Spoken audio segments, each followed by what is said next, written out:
तो तंत्रिका कोशिका में किस प्रकार से सूचना का प्रवाह होता है अभी हम आपको समझाएं, लेकिन एक तंत्रिका कोशिका से दूसरे तंत्रिका कोशिका तक कैसे पहुंचता है सूचना, इसको समझो।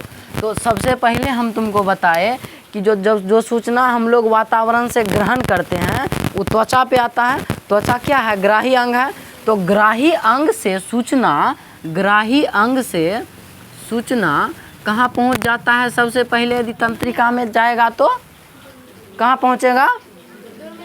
द्रुमिका में जाएगा मेरे भाई। द्रुमिका से नहीं आ रहा है तो कर क्या रहा है? द्रुमिका से सूचना कहाँ पहुँचेगा? उधर जब बताएंगे तो उधर कर देना, अभी इधर कर दो। ग्राही अंग से सूचना सबसे पहले यदि तंत्रिका में गया तो तंत्रिका में कहाँ जाएगा? पहला पार्ट में द्रुमिका में जाएगा। द्रुमिका से कहाँ जाएगा? देखो द्रुमिका माया, द्रुमिका ये है, द्रुमिका से कहाँ पहुँच गया? इसको बोल रहे हैं कोशिका का। कोशिका का में आ गया। कोशिका का से कहाँ पहुँचेगा? तंत्रिकाक्ष के नली, तंत्रिकाक्ष में प्रवेश कर गया। तंत्रिकाक्ष से कहाँ पहुँचेगा? तंत्रिकाक्ष के अंतिम शिरा में पहुँच जाएगा। अब अंतिम शिरा में, अच्छा ये सब आ कैसे रहा है? तो विद्युत आवेग के रूप में आ रहा है। कैसे आ रहा है?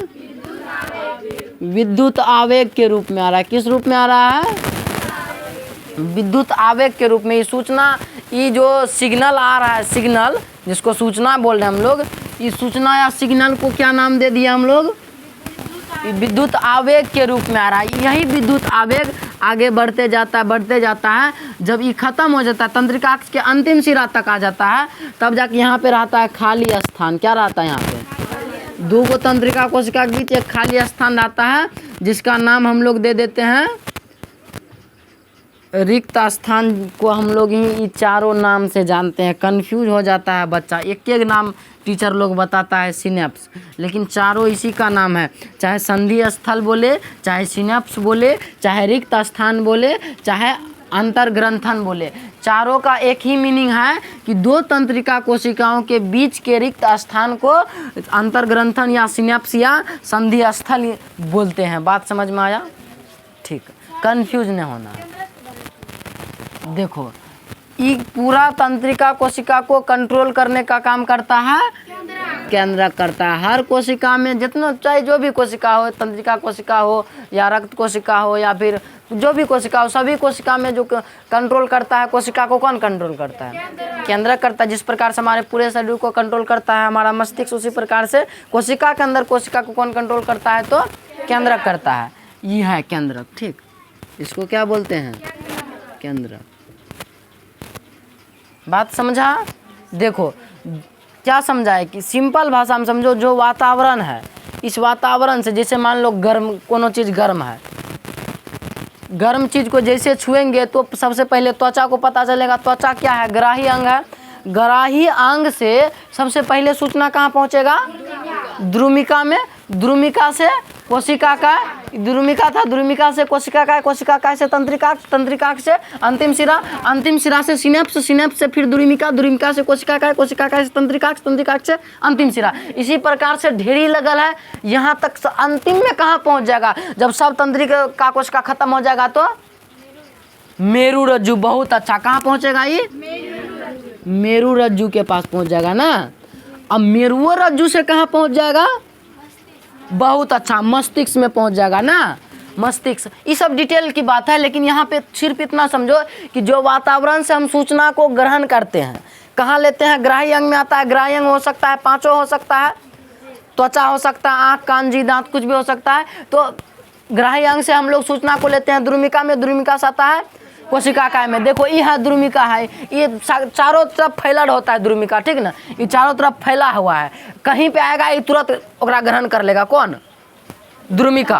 द्रुमिका क्या करेगा? उद्दीपन को ग्रहण। उद्दीपन के किसको बोल रहे हैं? जो वातावरण से हम लोग जो भी चीज को ग्रहण करते, उद्दीपन पहले बता दिए हम तुम लोग को। उद्दीपन को ग्रहण किया, कौन ग्रहण किया? द्रुमिका। द्रुमिका से कहाँ आया? कोशिका काय में। कोशिका काय से तंत्रिका से। किस रूप में आ रहा है? विद्युत आवेग के रूप में।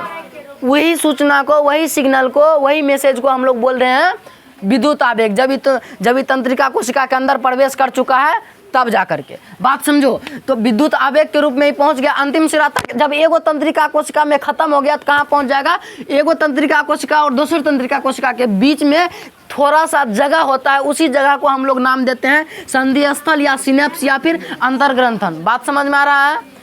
ये थोड़ा सा मिक्री भरा स्थान होता है, लेकिन जब जूम करके देखते हैं तब इतना पता चलता है हम लोग को। बात समझ रहे हैं। ये जितना बता रहे हैं बहुत ज़्यादा है, इतनी जगहों के जूम करके देखेगा ना वहाँ भी लाखों मिलेगा, वहाँ भी लाखों मिलेगा। उसको जूम करके देखा गया है तब ऐसे पता चला गया है। बात समझ रहा है।